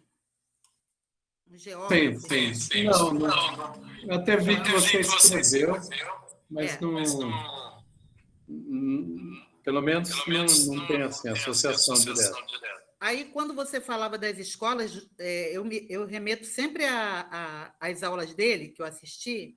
Conheci ele numa escolinha de agroecologia aqui de Nova Iguaçu, no Rio. Conheci, assim, pude saber quem era. Ele também é um homem que viaja muito, né? E que fala desse pertencimento da terra, né? E fala também do que você falou há pouco sobre as escolas. Ele falou que, quando ele chegou no México, ele se sentiu assim triste pelo Brasil não ter tanta escola agrícola, sabe? E no México ele percebeu um pertencimento da terra, sabe? Aquele amor pela terra. As crianças vão para a escola, escolas agrícolas, e tem aquele amor pela terra, sabe? Aprende a cultivar, como você estava falando há pouco. Então, é outro tipo de escola, sabe? Aqui, quando se fala de escola agrícola, nossa, tem uma outra. A maioria das pessoas tem outra visão, né? Do que seria uma escola agrícola. Que bom seria se todo mundo. Por exemplo, eu sou professora de biologia, eu sou da rede estadual aqui do Rio. E eu tenho maior dificuldade de entrar com esse programa, sabe? De falar um pouco mais sobre essa questão da terra, né? Que eu vejo que é pouco. Eu queria que você falasse um pouquinho sobre isso. Tá. Tem mais alguém? Vamos lá. Não, eu tô preocupado. Tá dando um eco aí, Tá dando Cauê? eco, né? Não tá dando. Será que é com o teu som, Marcelo? Agora melhorou, né? Melhorou. Está dando Axé, reverb Maruê, no som de alguém. Mas já passou. Alguma coisa. Bom, mas enfim. Vamos lá, com a Ana Luísa, né? Bom, eu concordo totalmente contigo, você tem razão. A educação dos Totonaca ela é voltada para o trabalho, né? Quando eu falei aqui do trabalho, acho que eu vou, inclusive, nas próximas vezes, falar de outra maneira, porque aqui é voltada para o mercado, né? Para o mercado de trabalho, assim. E é um mercado completamente alienado, né? Desprovido, assim, desse sentido de comunidade, né? Você vê mesmo nos cursos universitários, é assim. Então, o jovem até entra, assim, todo entusiasmado, cheio de interesses, tal, e de repente ele vai numa linha de produção, né? Então, é nesse sentido que eu diria que é bastante diferente dessa educação indígena e, mais particularmente, dos Totonaca. Deles, eu acabei não falando, mas teve algo que chamou muito a minha atenção, é que eles fizeram a mesma coisa que os Achaninca também. Eles estão localizados, aliás, tem um cheiro de enxofre perto da terra deles, porque tem muita exploração de petróleo, aquele petróleo, poço em terra, assim, né? Que aqui no Brasil é tudo no oceano, a gente não vê os poços, né? Mas poço dá na terra. E lá é na terra, assim, então tem aqueles poços de petróleo, tem um cheiro muito ruim. E eles resolveram abrir a escola para os não Totonaca, nesse sentido até. Então, até para estabelecer esse processo de diálogo, né, com outras culturas, né, que é algo que eu vi também nessa escola Quichua, lá em Cusco, a mesma coisa. Sobre manifestações, tem que carnavalizar assim mais, né?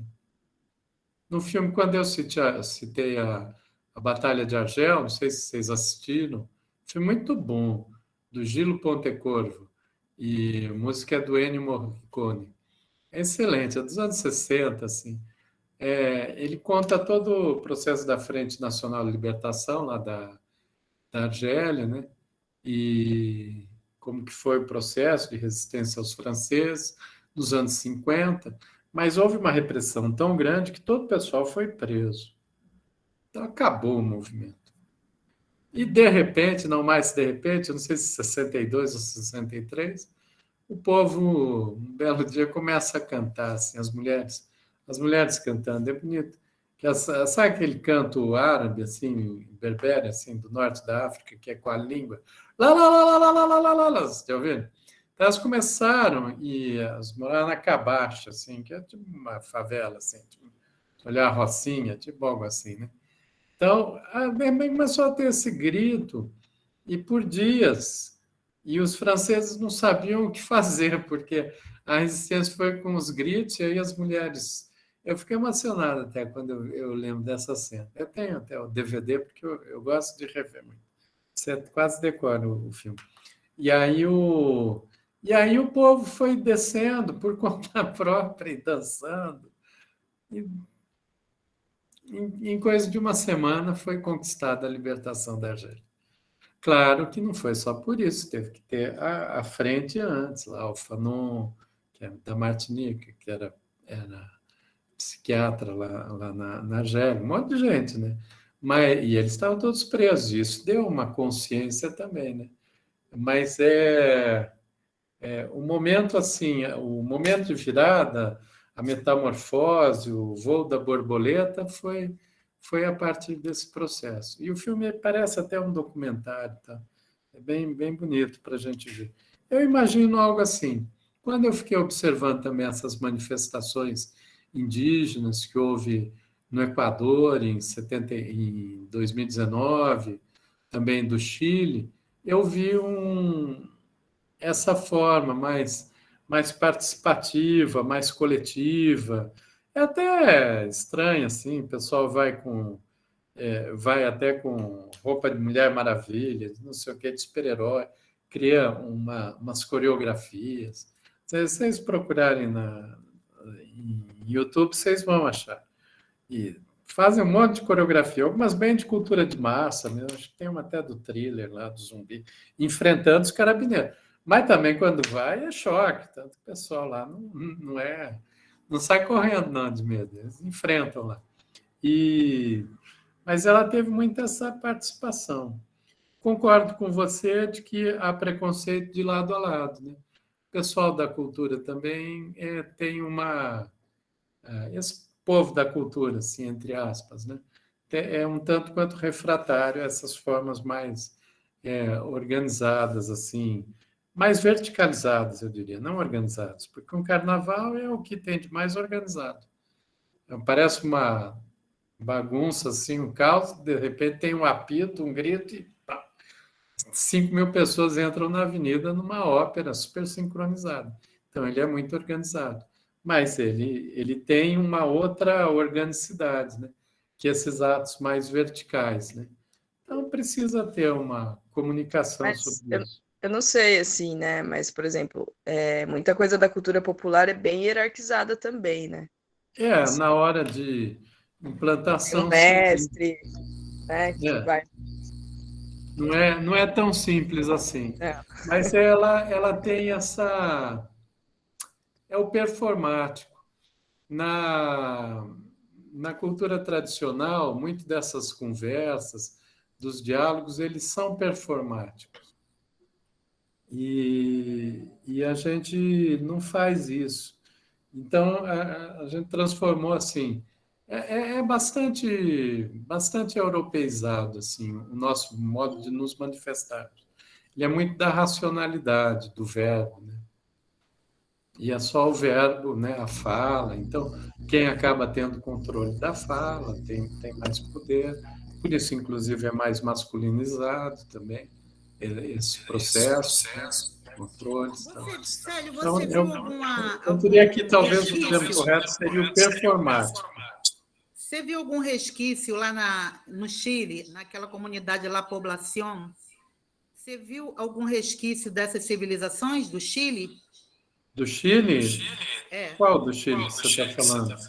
Eu estava falando do México aqui. Não, sim, mas você... Não, é que eu lembrei também que você já viajou para o Chile, não é isso? Um bom tanto. Os Mapuche, né? Isso, os Mapuche, eles são... Mapuche é o único povo que não se rendeu, né? Sabe que os mapas até 1880, mais ou menos, mesmo do Chile... Só vou te pedir, você desliga o som, que eu acho que está dando um eco aí. Mesmo os mapas lá no Chile, ele não entrava ali no sul do Chile, na Araucania, depois que eles dominaram, né? E eu conto uma história de uma Mapuche, a Nicolassa Quintreman. A Nicolassa era uma dessas sábias, assim, que defendia as águas, né? E um dia ela foi encontrada boiando numa represa do rio Biu-Biu lá, né? Então, dos Mapuche, quando eu escrevi, eu acho que eu estava muito... A história que eu falo dos Mapuche é essa. Eu não vou contar para vocês hoje, não. Qualquer coisa eu conto amanhã, a história dos Mapuche. Muito bem, muito Mas, bem. enfim, tem isso dos cirandeiros, né? Não, e eu não falei aqui com a Sandroca, da Escola Agrícola. O que tem de diferente lá no México, Sandroca, é que lá teve a primeira revolução do século XX, ela aconteceu no México, que é a Revolução Mexicana. E ela instituiu a propriedade comunal, que não tem aqui, né? Que a gente não tem isso. E a propriedade comunal, ela criou, inclusive, as escolas comunais. São milhares, assim, no México todo. Isso tem uma mudança, assim, na cabeça, né? Dos povos que estão na cidade. Na cidade do México é como aqui também, não muda nada. Muito bem, gente. Marcos Pardin também está aqui com a mãozinha levantada, Marcos?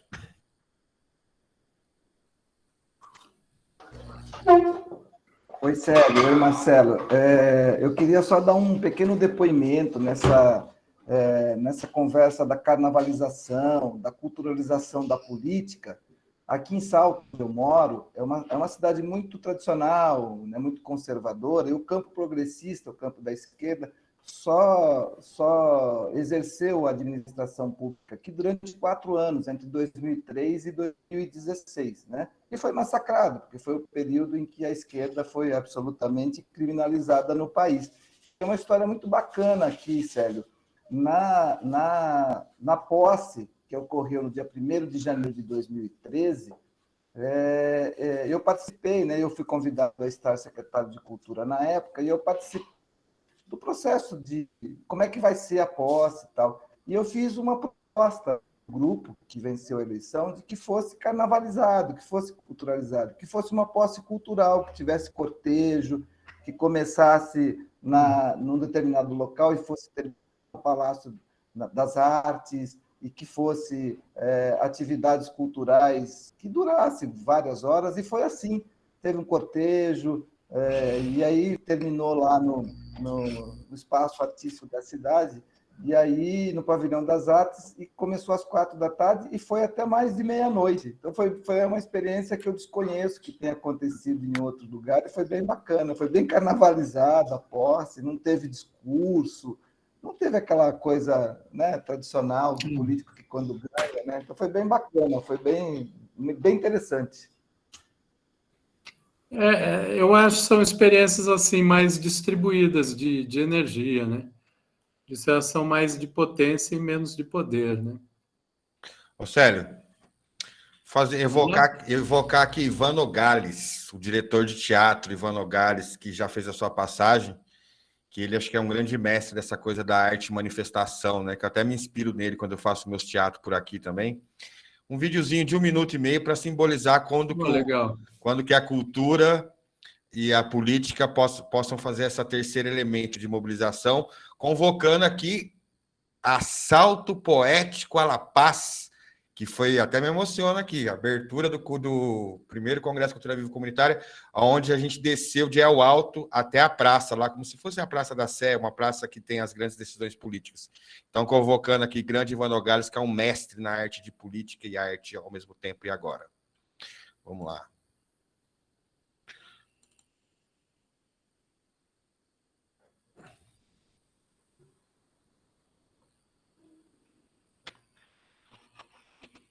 Um minutinho aqui, porque o meu vai dar, não trava, não. Voltou, passou y... Tomar el cielo por asalto. Esa fue la frase que los rebeldes de siempre enarbolaron en cada una de sus incesantes rebeldías. Negados, ninguneados, marginados, excluidos, aplastados, alejados, desterrados. Tomar el cielo por asalto es tomar la vida con...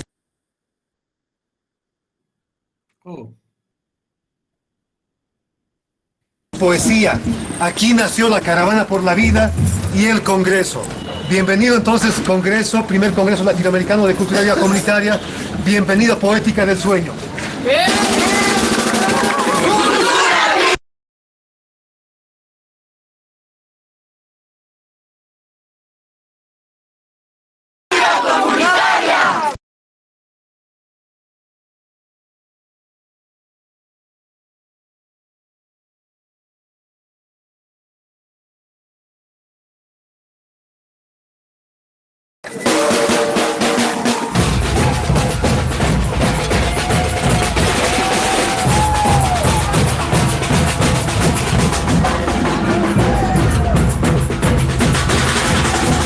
Vinimos por tierra desde Lima, Perú, un viaje cansadísimo, pero valió demasiado la pena. Desde el Cabo de Hornos hasta el Río Bravo, ya es hora de que nos reunamos. Estoy emocionadísima de ver todos los hermanos latinoamericanos unidos en un fin común.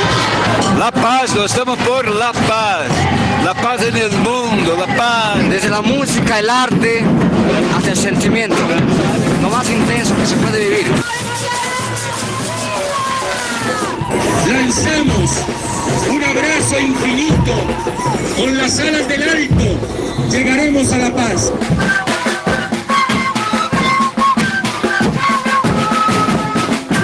Hay muchas más personas que piensan y sienten lo mismo que uno y que quieren cambiar de esta forma un poco el mundo, ¿cachai? Y también el reto es justamente que se transforme este trabajo en una política pública.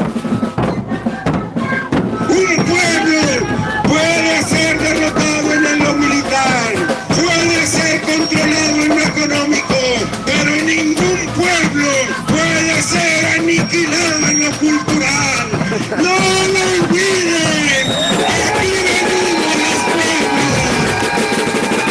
En Bolivia, en Perú, en Chile, Argentina, Centroamérica y todos los países de Latinoamérica hermanados aquí en Bolivia para decirle al mundo que aquí en Sudamérica y Latinoamérica se vive una cultura viva comunitaria.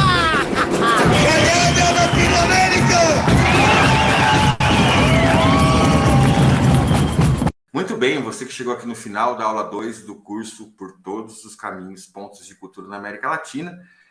Espero que tenham gostado dessa aula e deixar esse recado aqui para vocês, que durante a aula o professor Célio Turino citou, né, e considerou importante alguns materiais de apoio, bibliografias, que vocês podem acompanhar e podem conferir todas essas indicações que ele fez aqui na descrição do vídeo, no canal do YouTube, que está aqui embaixo, para que vocês possam acessar esses links e ter acesso a esse material. Nos vemos na aula 3.